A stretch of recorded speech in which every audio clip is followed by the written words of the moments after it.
नमस्कार मित्रांनो, श्रद्धाच किचन मध्ये तुमचं स्वागत आहे। मी आज तुमच्यासाठी घेऊन आली आहे मसाला पीनट्स। तर चला पुरूया जिवेचे चोचले। त्या बाउल मध्ये मी आधी हे बेसन पीठ घेते आहे। हे घेतले अर्धा कप घेतलेला आहे। आपण 1 कप शेंगदाणे घेणार आहोत, म्हणून मी अर्धा कप बेसन पीठ घेतले। त्यात घालते अर्धा चमचा काश्मीरी लाल मिर्च पावडर आहे, चवीप्रमाणे मीठ, पाव चमचा हळद आणि पाव चमचाला कमी एवढा हिंग घालते। मिक्स करूयात।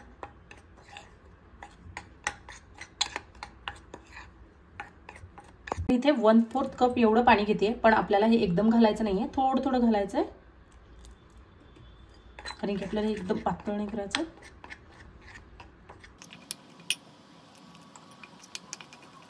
तुम्ही बघू शकता आपल्याला 1/4 एवढं पाणी लागलेलं आहे, म्हणजे पाव कप आपल्याला पाणी लागलेलं आहे।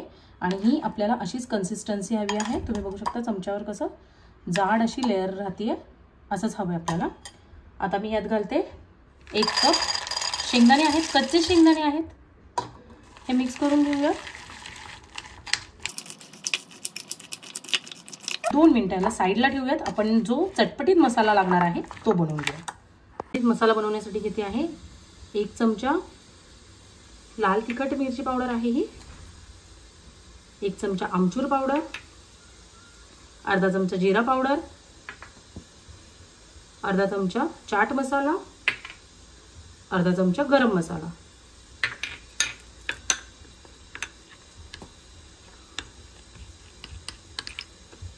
आपला मसाला रेडी आहे। आता आपण आपले पीनट्स तळून घेऊया।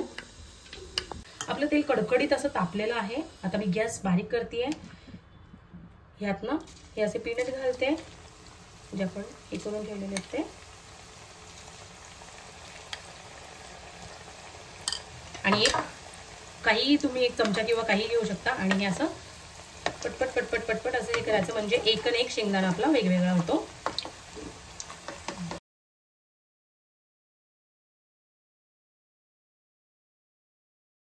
तुम्ही बघू शकता आपले शेंगदाणे एक न एक शेंगदाणा असा वेगवेगळा झालेला आहे। आपल्याला हे मीडियम गॅसवरच आपल्याला एक 3-4 मिनिटं आपल्याला छान तळून घ्यायचे, म्हणजे ते कुरकुरीत, त्याच्यानंतरच ते कुरकुरीत होतात। खाली 2 ते 3 मिनिटात आपले छान असे फ्राय करून झालेले आहेत हे। आणि तुम्ही आवाजही बघू शकता। आपण याला काढून घेऊया। तुम्हाला आवाजावरूनच कळत असेल किती क्रंची असे झालेले आहेत आपले पीनट्स। किती छान असे आवाज येतो, तुम्ही बघू शकता। आता जो आपण मसाला बनवला होता तो याच्यावर घालून घेऊया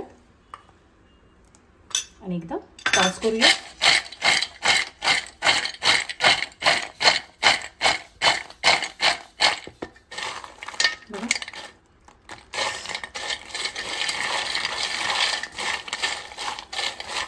काय कसं झालंय? उरे सगळं पाहिजे। कसं झालंय सांग मला। चला तर आपले मसाला पीनट रेडी आहेत। तुम्ही रेसिपी नक्की ट्राय करा। माझ्या चॅनलला लाईक, शेअर आणि सबस्क्राईब करायला विसरू नका। थँक्यू।